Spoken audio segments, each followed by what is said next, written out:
Episode 85. அபி ஹரிணியின் வீட்டில் இருக்க, அப்போது அங்கே வந்த ஹரிணியின் அம்மா அபியை பார்த்தவர். ஹரிணி இப்போது மனக்கஷ்டத்தில் இருப்பதால்தான் அபியை விட்டு விலகியிருக்கிறாள்.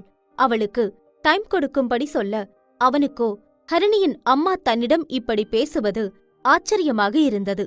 அவரை அபி பார்க்க, நீங்க இதையெல்லாம் தாண்டி வர டைம் ஆகும்தான். ஆனா அதுக்காக ஒருத்தர் விட்டுடாதீங்க என்றார். அதை கேட்ட அபி சரி என்று தலையசைக்க டீ போட சென்றார் மதி. அதன் பிறகு கொஞ்ச நேரத்தில் அவனுக்கு டீ போட்டு கொடுத்தவர் அவனை பார்த்து, ஏன் தம்பி, உங்க அப்பா இப்ப எப்படி இருக்காங்க என்று கேட்டார். உன் அப்பாவை நீங்க வெளியே கொண்டு வந்துட்டேன்னு சொன்னியேப்பா, இப்ப அவர் எப்படி இருக்காரு என்று கேட்க, இல்ல ஆண்டி, அவருக்கு மறுபடியும் சில பிரச்சனை வந்துடுச்சு, அதான் மறுபடியும் ஜெயில்ல இருக்காரு. ஆனா அவரு நிச்சயமா எந்த தப்பும் பண்ணல என்றான். அதை கேட்ட மதி, ஆமா, உன் அப்பா ரொம்ப நல்லவர், கண்டிப்பா அவர் எந்த தப்பும் பண்ணிருக்க மாட்டாரு என்று சொன்னார். அதை கேட்ட அபி அவரை பார்த்தவன், ஏன் ஆண்டி, உங்களுக்கு என் அப்பாவை தெரியுமா என்று கேட்டான். அவன் அப்படி கேட்டதும் லேசாக புன்னகை செய்த மதி, நீ இப்படி சீரியஸா பேசும்போது உன்னோட அப்பாவை பாக்குற மாதிரி இருக்கு, நீ அப்படியே உன் அப்பாதான் என்று சொன்னார். அவர் அப்படி சொன்னதும் அபி ஏதோ சொல்ல வந்தவன் எதுவும் பேசாமல் அமைதியாக இருந்தான். அவன் அமைதியாக இருப்பதை பார்த்தவர், உன் அப்பாவை எனக்கு நல்லா தெரியும் அபி, நானும் அவரும் ஒன்னாதான் படிச்சோம், ரொம்ப நல்ல ஃப்ரெண்ட்ஸ் நாங்க. அவரும் என்னை எங்கேயும் விட்டு கொடுத்ததில்ல, நானும் அவரை எங்கேயும் விட்டு கொடுத்ததில்ல, எப்பவும் ஒன்னாதான் இருப்போம். உண்மைய சொல்லணும்னா 2 பேர் மனசுலயுமே காதல் இருந்துச்சு, ஆனா அதெல்லாம் நடக்கல. காலம் எங்க 2 பேரையும் பிரிக்கணும்னு முடிவு பண்ண பிறகு நான் மட்டும் தனியா போராடி என்ன பண்ண முடியும்? சோ நாங்க 2 பேரும் பிரிஞ்சிட்டோம்.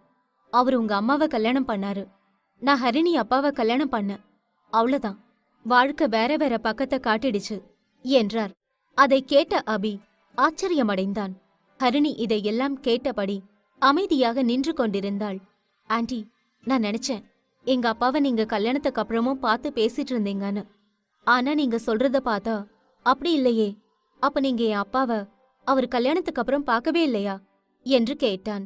உடனே அவர், அபி, அதெல்லாம் பழைய கதை, இப்ப நம்ம அத பத்தி பேசி என்ன சாதிக்க போறோம் என்று கேட்டார்.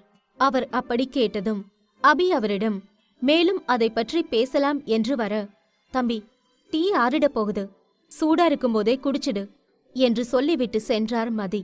அவர் அப்படி செல்லும்போது மறைந்திருந்து இவர்கள் பேசியதையெல்லாம் கேட்ட ஹரிணி எதிரே வர, பயந்த மதி, ஹே ஹரிணி, எதுக்கு ஏதோ பூதம் மாதிரி ரூம்ல இருந்து வர என்று கேட்டார். அவர் அப்படி கேட்டதும் முறைத்தவள், அதெல்லாம் ஒண்ணும் இல்லம்மா, நீ போ என்று சொல்லிவிட்டு அங்கிருந்து நேராக அபியிடம் சென்றாள். அவளை பார்த்த அபி எதுவும் பேசாமல் இருக்க, நான் அம்மா சொல்றதெல்லாம் கேட்டேன், எனக்கு என்னவோ அம்மா சொல்றத தாண்டியும் சில விஷயங்கள் இருக்கும்னு தோணுது என்று சொன்னாள். அதை கேட்ட அபி, ஆமா, எனக்கும் அப்படிதான் தோணுது, பட் நம்ம இத பத்தி அப்புறமா பேசலாம் என்று சொன்னான். அதை கேட்டவளும், ஓகே, சரி, இப்ப நீ முதல்ல தலையை துவட்டிக்கோ, நான் உனக்கு வேற ட்ரெஸ் எடுத்துட்டு வரேன், அத போடு, நீ இந்த ட்ரெஸ் மட்டும் போட்டிருந்தா உனக்கு ஃபீவர் வந்துடும் என்று சொல்லி டவலை நீட்ட, ஹே, உன்கிட்ட நான் போடுற மாதிரி எந்த ட்ரெஸ்ஸும் இருக்காதே என்று கேட்க, அதெல்லாம் என்கிட்ட ட்ரெஸ் இருக்கு என்று சொன்னவள் தன்னுடைய ரூமுக்கு சென்றாள்.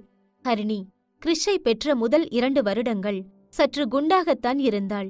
எனவே அப்போது அவள் உடம்பை குறைக்க வேண்டும் என்பதற்காக எக்ஸசைஸ் செய்ய என்று சில ட்ரெஸ் எடுத்திருந்தாள். ஆனால் அதை அவள் செய்யவில்லை. அதற்கு பிறகுதான் கிறிஷுக்கு இப்படி நோய் இருக்கிறது என்று தெரிந்தது. அந்த கவலையிலேயே அவளுக்கு பாதி எடை குறைந்து மெலிந்து விட்டாள். அதனால் இப்போது அந்த ட்ரெஸ்ஸைத்தான் அபிக்கு எடுத்துக் கொடுத்தாள். அதை பார்த்த அபி, ஹே, என்ன ட்ரெஸ் இது? இதெல்லாம் நான் கண்டிப்பா போட மாட்டேன், நல்ல ஜோக்கர் ட்ரெஸ் மாதிரி இருக்கு, இது முதல்ல என் சைஸ் கூட இல்ல என்று சொன்னான். அதை கேட்ட ஹரிணி, ஓஹோ, அப்போ உன் சைஸ் இல்லைன்னு ரொம்ப ஃபீல் பண்றியோ? ஏன், நான் உன் வீட்டுக்கு வந்தா மட்டும் அப்படியே இன்ச்சு மாறாம எனக்குன்னே தச்ச ட்ரெஸ்ஸ தர்ற மாதிரி நினைப்போ? ஒழுங்கா இப்ப ட்ரெஸ் மாத்திக்கோ என்று சொன்னாள். அதை கேட்ட அபி, ஹே, என்ன நீ என்னையே மிரட்டுற? அதெல்லாம் முடியாது, நீ ஒழுங்கா போய் உன் ட்ரெஸ்ஸ மாத்திக்கோ என்று சொன்னான்.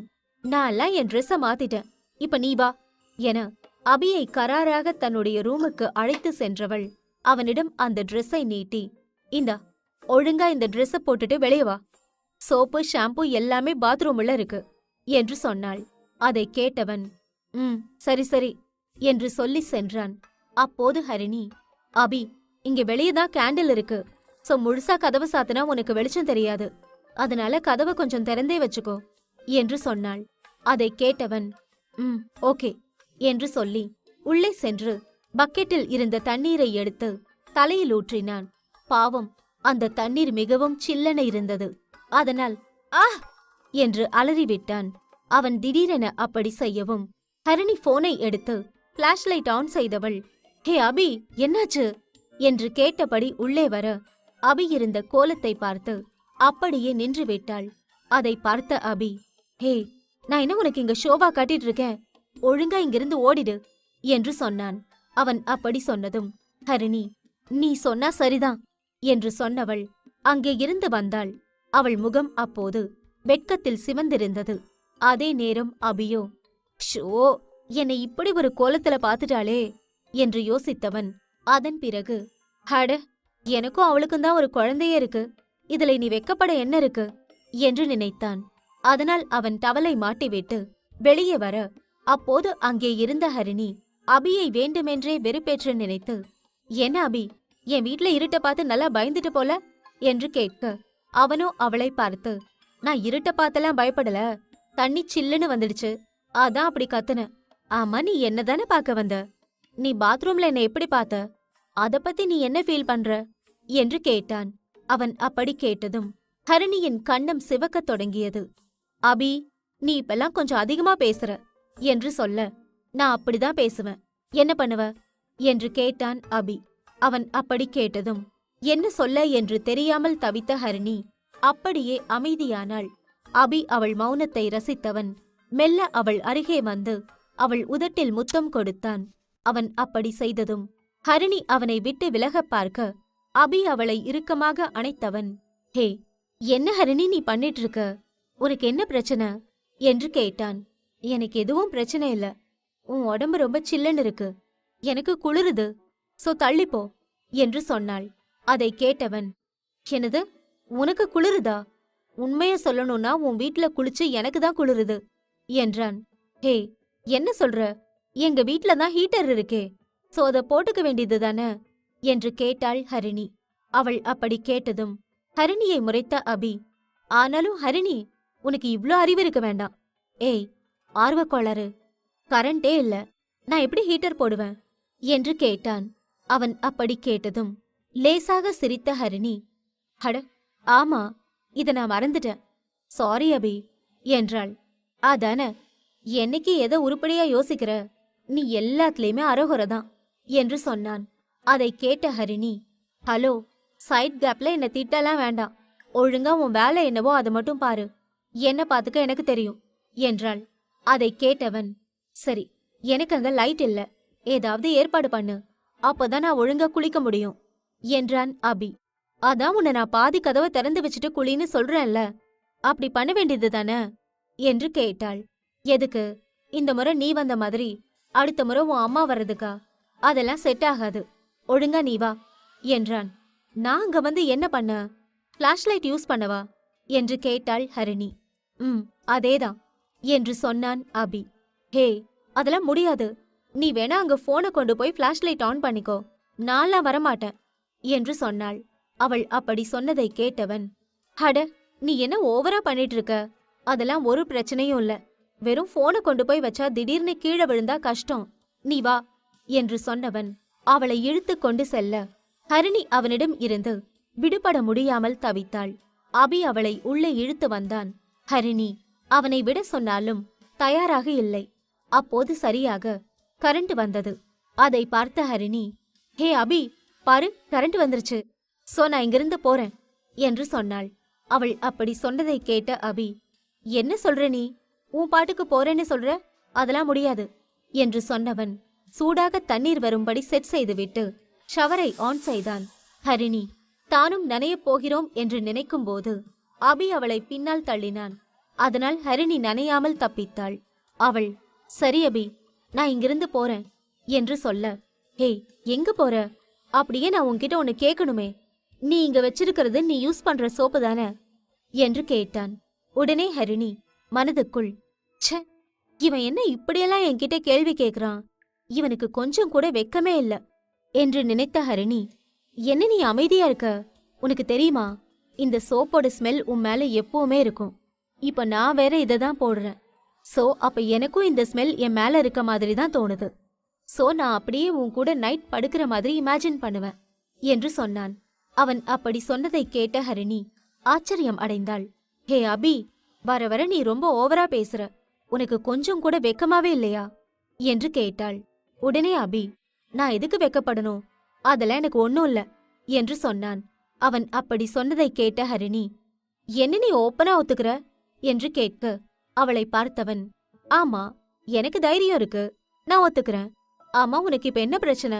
அதோட கொஞ்ச நேரத்துக்கு முன்னாடி நீ ஃபிளாஷ் லைட் அடிச்சப்போ என்ன வெச்ச கண்ணு வாங்காம பார்த்ததானே, அப்புறம் இப்ப மட்டும் அப்படியே நல்லவ மாதிரி பேசுற என்று கேட்டான். அது நான் ஒன்னும் தப்பு பண்ணல, நீ கத்துன, அதனால நான் வந்து பார்த்தேன்.